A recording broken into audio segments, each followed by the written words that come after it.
Brighton's new era starts right this second with the signing of this man, Ansu Fati. They are stepping into a new arena, but they are being as smart as ever.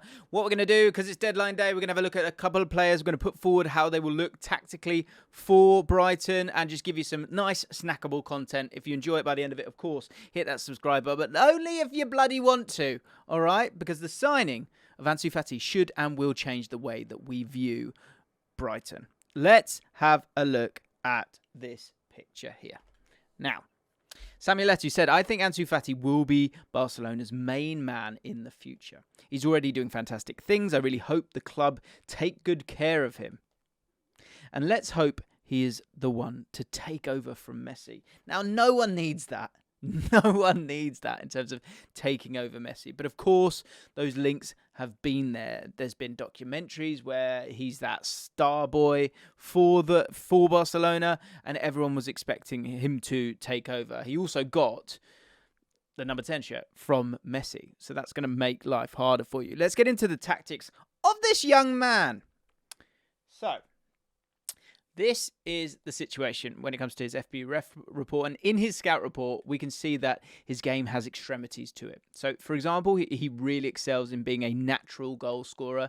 In his debut season at Barcelona, aged only 16, he scored 7 goals in 24 appearances. He's also had a conversion rate of 21% in that season. And apart from last season, his conversion rate has been around the 20 to 30% mark, which shows that this guy is a natural finisher. But the big question is, can he be a creator? Well, let's go back. Because his FBref shows that he was in the bottom 20th percentile for shot creating actions over the last 12 months. But last season, he did struggle with injuries. He didn't generally have a good run in the team. And I know that is the big talking point when it comes to Ansu Fati. And that's why he's at Brighton, is that he's fallen out of favour. And he's fallen out of favour. Part of that has been due to the fact that he's had injuries and hasn't had a good run in the team. But this came at the same time as Pedri and Gavi sort of having their rise, and also Rafinha and Ousmane Dembele being important parts of the squad under Xavi. So last season, he only played 15.5 90s. Can I show you that? I can't. You're just going to take my word for it. And also this idea that he's not a good player anymore and that his numbers have dropped off. It's not actually the case. If we have a look on his FBref from 2019-20 season, which is the season that he sort of burst on the scene, in terms of shot creating actions, 3.42. That's in the top 31%, right? 3.42. But if we go back to last season, 3.23 were his shot creating actions. So his base level is really, really strong. And that's supposedly without confidence, games, match fitness. So you put him into a Brighton squad where he can be a relatively big fish and a side that plays expansive and attacking football, we could see those numbers skyrocket. Finally, Ansu Fati's positional intelligence is clearly exceptional. During his time at Barcelona so far, he has always averaged over 10 progressive passes received, and that obviously comes from having his education in La Masia and will be a transferable skill within this Brighton team. Again, why it's such a clever signing here, and it makes perfect sense from a De Zerbi perspective. So why has he gone there? Well, Ansu Fati solves so many problems for Brighton. Firstly, Brighton need a forward with Enciso injured, and the problems from the West Ham game demonstrated their need for a new type of player. We actually go into more detail on that in the Fallout this week. So if you haven't checked out the Fallout this week, then you're bloody missing out, all right? But there's more to this than that. Brighton signing a 20-year-old who was once viewed as the next big hope for Barcelona shows that they are taking the next steps as a football club, aiming to establish themselves as one of the best in the country and soon quite possibly one of the best in Europe. This is a signing that quite possibly does take them to the verge of really dreaming for the Champions League. Why not? Because the depth in the squad is getting better and better. Let's have a look quickly at the details of the deal, because this is an interesting element in all of this, I think. So, have Brighton done well or not in this deal?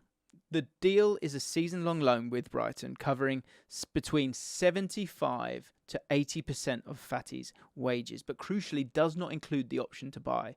This is important in how we should start to view Brighton differently. because for ages they've always championed the methods of buying players for the long term and then profiting from their development in the future. But this transfer shows that they want players who are good and ready now. They are moving into that next level of footballer, and this is actually a good thing from Brighton because it shows that they are ready to make waves and clearly feel like this is the time for them to start acting like a top 6 club. But I think the great thing in terms of that lack of an option to buy, it means that if those injury problems with Ansu Fati continue, Brighton can walk away.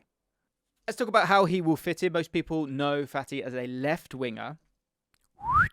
Take Mitoma out and Ciso in here. That could work, right? Could have worked. Obviously, Ciso is injured, as we said, which is, again, where the Messi comparisons, I think, come from. But that's not where I see him playing for Brighton.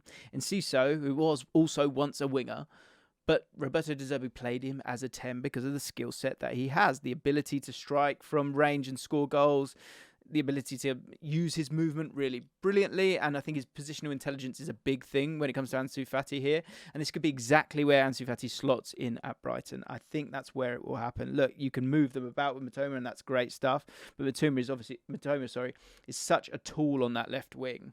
I mean that in a good sense. A weapon. Let's use that instead.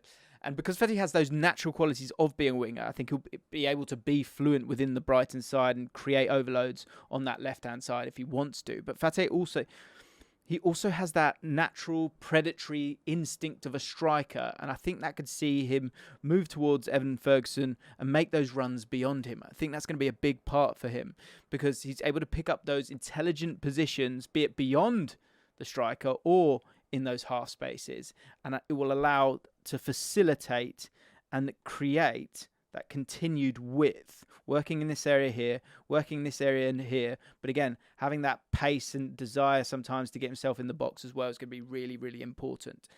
Let's have a look at some screenshots because I think this will help explain exactly what he can offer the team. This is the first one, and I'm going to circle him because he's right. Let's get rid of that. He's right in the middle here. And that's important because, as I say, a lot of people are thinking that he's going to be on the left wing. He is going, he has the ability to do that. And that's why those comparisons with Lionel Messi have always been there. But this screenshot, I think, shows how his natural instincts make him perfect centrally. Wingers will mostly be thinking about receiving the ball to feet, but Fati is different in that sense. If you look at his body language here, you can see that he's not fussed about staying on the edge of the box with his back to goal and receiving it to feet. He's far more concerned about scanning the space and finding weakness in the Celta Vigo defence. He actually goes on to score a header from this moment of play, which allows me to go, Futa! Which is always lovely. Let me show you a second screenshot because this will show the other side of him.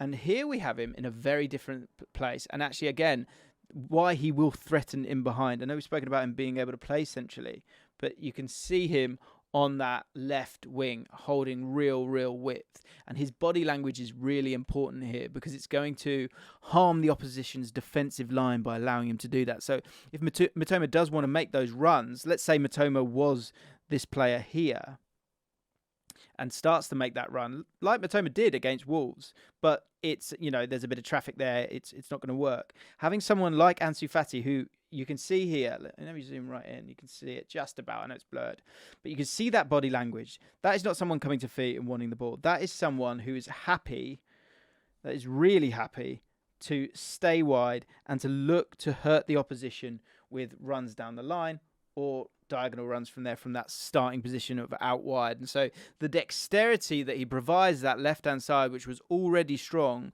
to move the opposition's players, and again, that's something to keep an eye on here, is the focus of the defence now. Again, the body language here. He has to deal with Ansu Fati. He is threatening and affecting his movement. And that is why Ansu Fati is going to be, if he can stay fit, one hell of a signing for Brighton.